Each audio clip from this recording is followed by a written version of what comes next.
Two riders walk into two different dealerships on the same Saturday morning.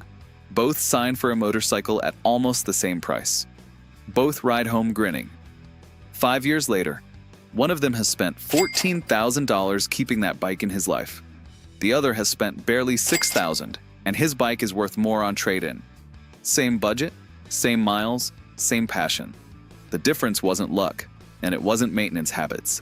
It was a number neither of them saw on the window sticker, because no dealership in America prints it. The true 5-year cost of ownership. Today, you're getting 6 motorcycles ranked by that number. Verified depreciation curves, real insurance behavior, documented maintenance schedules. And the machine sitting at number 1 is a bike most riders physically walk past at the dealership without a second glance. Not because it's bad, because it's invisible. And by the end of this video, you'll never unsee it again. Here's how the real math works. Because the sticker is only the entry fee. 5 pillars decide what a motorcycle actually costs you. Depreciation, tracked through KBB and native valuation curves, which is almost always the single biggest expense, and the one nobody feels until trade-in day. Insurance, which punishes displacement, theft rates, and claim history in ways that have nothing to do with how you ride. The same rider, the same zip code, the same record can be quoted triple the premium just by changing which key is in his pocket. Scheduled maintenance, valve checks, fluids, drive service, where the gap between the cheapest and priciest schedules in this video is measured in thousands. Fuel, which everyone tracks and almost nobody calculates properly across 5 years. And consumables, tires, brakes, batteries, chains, the quiet monthly bleed that never feels like a decision at the time and always feels like a total at the end. Every bike on this list was run through those 5 pillars using verified pricing and documented service intervals across every brand with zero sponsorship influencing a single position. Have you ever actually added up what your current bike has cost you since the day you signed? Most riders refuse to do that math because the answer threatens the story they tell themselves about the bike in their garage. Today, we're doing it for you. One more ground rule before the countdown starts. Every machine on this list is a current, real US market motorcycle you can walk in and buy. No discontinued unicorns, no gray market imports, no theoretical bargains that require finding the one clean example in 3 states. 6 showroom bikes, 5 pillars, 1 winner nobody sees coming, and every position on this list is defensible with a receipt. And the order these 6 land in is going to start arguments. The list opens with the pick you probably expected, and that's deliberate, because if a ranking can't explain the obvious choice, why would you trust it on the surprising ones? The Honda Rebel 1100 starts at $9,699, and its 1084cc parallel twin is pulled from the Africa Twin adventure bike, which matters more than the spec sheet admits. That engine was engineered to survive continents, then detuned to loaf along in a cruiser. Detuned engines live forever. Long valve check intervals keep the service schedule light. Fuel economy stays strong for a leader-class machine, and Honda's reliability record keeps surprise repair bills close to zero, which is where most ownership budgets quietly die. But here's the tension. The Rebel 1100 is so popular that used examples are everywhere, and heavy supply softens resale. A bike everyone buys is a bike everyone eventually sells, and your trade-in offer lands in the middle of that crowd. It's still excellent. It's just not untouchable. There's a second cost the Rebel hides well, and it deserves daylight. The DCT automatic option so many buyers add pushes the price to $10,399. And while the transmission has proven durable, every added system is a line item your 5-year budget has to carry. The base manual keeps the math cleanest, and the math is why you're here. Every option box you check is a 5-year commitment, not a one-time upgrade. What would you say if I told you the next bike beats the Rebel on the exact pillar everyone assumes is its weakness? Depreciation. While wearing a price tag that looks worse on paper, that contradiction is precisely why most buyers get this decision wrong. Kawasaki Vulcan 900. The Kawasaki Vulcan 900 starts at $9,599. And at first glance, that number works against it. Nearly the same money as the Rebel, older platform, less tech. Walk away at the sticker though, and you miss what the valuation curves actually show. The Vulcan 900 has been in production so long, essentially unchanged, that its value floor found bottom years ago and simply stopped moving. A bike that barely depreciates in years 3 through 5 is a bike quietly paying you back every year you own it. Why do you think the used market is full of 10-year-old Vulcan 900s still asking real money and getting it? Because buyers in that market aren't shopping emotion. They're shopping a known quantity. And known quantities don't discount. Its 903cc liquid-cooled V-twin is one of the most understressed engines in the class. The kind of motor mechanics describe with a shrug because nothing ever comes into the shop. Parts are cheap, the aftermarket is deep, and any independent wrench in America knows this platform blindfolded, which means you're never hostage to a dealership's service department's hourly rate. The trade-off is honest. It's heavier than it looks, and the styling hasn't changed since flip phones. But you're not buying a fashion statement. You're buying the flattest depreciation curve on the metric side of this list. And the pillars keep stacking. Insurance sits low because the Vulcan's rider demographic files almost no claims. Fuel economy from an engine this relaxed stays gentle on the card at every fill-up. And the parts catalog is so mature that nothing on this bike carries a novelty premium. When was the last time a salesperson pointed you toward the boring bike on the floor? Exactly. Boring is where the money hides. And if you're wondering whether any American iron can survive a ranking built on cost math, the next machine answers that. And it does it with the one weapon imports can't match. Indian Scout 60. The Indian Scout 60 starts at $11,749. The highest sticker in this video, and it earns its place here anyway. Because ownership cost is a 5-pillar equation, and the Scout 60 dominates the pillar that dwarfs the others, resale retention. American V-twins with real brand gravity hold value in a way spec sheets can't capture, and the Scout platform's desirability on the used market claws back a massive share of that purchase premium when you sell. Liquid cooling keeps it out of the air-cooled maintenance drama older American twins were famous for. The 999cc class positioning keeps insurance below the big-bore American baggers, and the engine's proven record keeps the repair columns short. There's a psychological cost pillar here too, and it's real. An American badge you actually love is a bike you keep. And the rider who keeps one motorcycle for 5 years always spends less than the rider who trades through 3. Feel that pull toward the badge? That's not weakness. On this bike, the badge is literally a financial instrument. Now, fairness cuts both ways. Insurance runs higher than the Japanese entries, and Indian's dealer network is thinner, which can mean longer rides for service and fewer independent shops fluent in the platform. It lands at number 4, not number 1, and there's a genuine ownership question buried in that dealer network gap that deserves a straight answer. If your nearest Indian dealer is 90 minutes away, every service visit costs you a half day on top of the invoice. And over 5 years, that time is a real expense, even if it never shows up on a receipt. Factor your map into the math before the badge makes the decision for you. But it proves the point this channel keeps making. No brand owns virtue, and no brand owns failure. The data decides, model by model, year by year. By the way, keep one number in your head for later. One bike still coming on this list has a maintenance schedule so cheap, it looks like a typo. Riders in the comments will accuse us of leaving a digit off. We didn't. Honda Rebel 500. The Honda Rebel 500 starts at $6,799. And this is the section where the smart buyer math gets almost unfair. Its 471cc parallel twin sips fuel. Insurance companies practically ignore it. Tires are narrow and cheap, and the service schedule reads like a lawnmower's.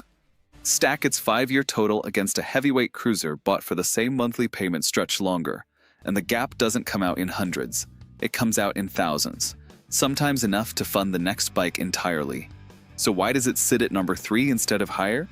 Because ownership cost includes the cost of outgrowing a machine. Riders who tour 2-up or live at 80 miles per hour on the interstate will eventually want more motor, and trading up early is its own expense. The most expensive motorcycle is the one you have to replace. Be honest with yourself for a second. How much of your riding is actually solo? Under an hour? Under 70? If that question stung, the Rebel 500's math might already have your name on it. Consider what the insurance pillar alone does here. A 471cc twin with a modest replacement cost and one of the lowest claim profiles in motorcycling gets quoted at rates that riders on big twins genuinely don't believe until they call. And across 5 years, that spread alone can exceed $1,000 before the bike turns a wheel. Cheap to buy is a moment.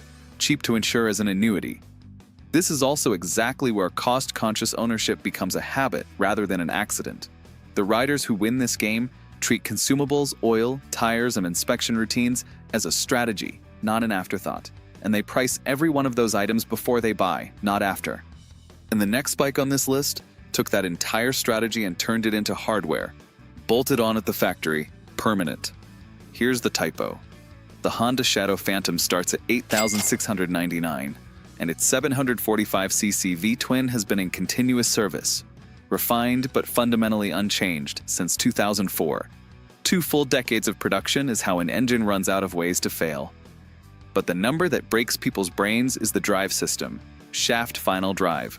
No chain, which means no chain cleaning, no chain lubing, no chain adjustment, no chain replacement, no sprockets. An entire category of motorcycle maintenance, the one that costs the most hours and the most recurring money, deleted from your life at the factory. What's your chain and sprocket habit actually costing you across 5 years? In parts, in shop visits, in Saturday mornings on your knees in the garage? On the Phantom, the answer is 0, forever. Shaft drives on this platform routinely outlive the rider's interest in counting the miles, asking nothing but a periodic fluid change that costs less than a single chain and sprocket kit. Add fuel economy the big twins can't touch, insurance rates in the basement, and a used market that treats clean shadows like blue-chip stock. And the 5-year total gets so low, it reads like a misprint. There's a reason the Shadow name has survived every market crash, every trend cycle, and every generation of riders since the 1980s. It is the bike people buy when they're done experimenting. Look at what 2 decades of the same engine actually purchases you as an owner. Every independent mechanic in America has worked on his V-twin, every part is stocked or 1 day away, every failure pattern was documented and solved before your bike was built. And the online knowledge base is so deep that no problem you encounter will ever be the first of its kind. What's the resale value of certainty? On the used market, the answer is visible. Clean Shadows sell fast, close to asking, every single time. By every rule this video set up, the Phantom should be the winner. It was built to be the winner, and it loses. Because there's one pillar we haven't fully talked about yet, the one nobody talks about. And one machine beats the Phantom there so decisively that the crown changes hands. The pillar nobody talks about is the interaction between insurance and depreciation on bikes the market has stopped paying attention to. Here's the mechanism, and once you see it, you'll start checking it on every bike you consider. Insurers price partly on replacement value and claim frequency, so a motorcycle that's inexpensive to replace, stolen rarely, and ridden by a calm demographic gets rates that feel like a rounding error. Meanwhile, a bike the market undervalues from day one has almost no value left to lose. Its depreciation already happened, on paper, before you ever signed. Buy the bike everyone ignores, and your 2 biggest cost pillars collapse at the same time, and they stay collapsed for as long as you own it. The hype tax works in reverse. Invisibility pays a dividend. And this is the pillar the industry has no incentive to explain to you, because marketing budgets exist to manufacture the exact demand that inflates replacement values, theft rates, and premiums in the first place. Every dollar spent making a motorcycle desirable is a dollar you will eventually pay back through this mechanism. The bikes that skip the spotlight skip the bill. Do you see where this is going? The winner of this entire video isn't the best motorcycle here. It's the most ignored one, and that's precisely the engine of its victory. Suzuki Boulevard C50. The Suzuki Boulevard C50 starts at $9,299. And it is the bike most riders walk past at the dealership. Parked between flashier metal, wearing styling from another era, sold by a brand nobody's algorithm promotes. Now watch the 5 killers line up. An 805cc liquid-cooled V-twin, making 53.6 horsepower and 51 pound-feet of torque. Understressed, proven, and old enough that every failure mode was engineered out years ago. Shaft final drive, just like the Phantom. So the chain maintenance category dies here too. Insurance rates among the lowest of any full-size cruiser, because the C50 is cheap to replace, rarely stolen, and statistically ridden by adults. And depreciation? The market undervalues the C50 so thoroughly at purchase that the curve has almost nowhere left to fall. While the Rebel 1100 at number 6 sheds real dollars from a higher perch, the C50 just sits there, year after year, refusing to lose money it was never credited with in the first place. It also carries full-size cruiser presence, the teardrop tank, the deep fenders, the chrome, so unlike the smaller bikes on this list, there's no outgrowing it, no trade-up tax waiting 3 years out. Run the full 5-year total side by side and the gap between number 6 and number 1 lands in the thousands, enough to cover every tire, every oil change, and every tank of fuel the C50 will ask of you across the entire 5 years, paid for entirely by the money the other bike would have lost. Ask yourself the uncomfortable version of the question. How many times have you looked directly at this motorcycle and not seen it? That blindness is exactly what you've been paying for. And notice what the C50 never asks of you. No premium fuel, no exotic tires in rare sizes, no proprietary electronics waiting to age badly, no fashionable parts priced for a trend. Just a fuel-injected, liquid-cooled, shaft-driven cruiser whose every consumable is commodity-priced because the platform has been common for so long. The cheapest part on any motorcycle is the one a million other bikes also use. The riders who figured this out don't post about it. They just ride past you, spending less, losing less, smiling more. And here's the part that should genuinely bother you. If a machine this cheap to own can hide in plain sight on every showroom floor in America, then the reverse is also true.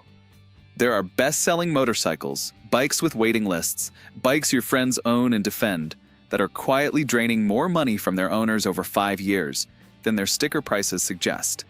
And the depreciation data on one of them is genuinely hard to look at. That video is next, and one of the 6 names on it is going to start a war in the comments. Before it drops, put your prediction below. Which bestseller do you think is secretly the most expensive bike in America to own? And if you've run your own 5-year numbers on any bike in this video, post them. Your odometer and your receipts are the only spec sheet that never lies. Somebody reading this right now owns the bike that tops that next list.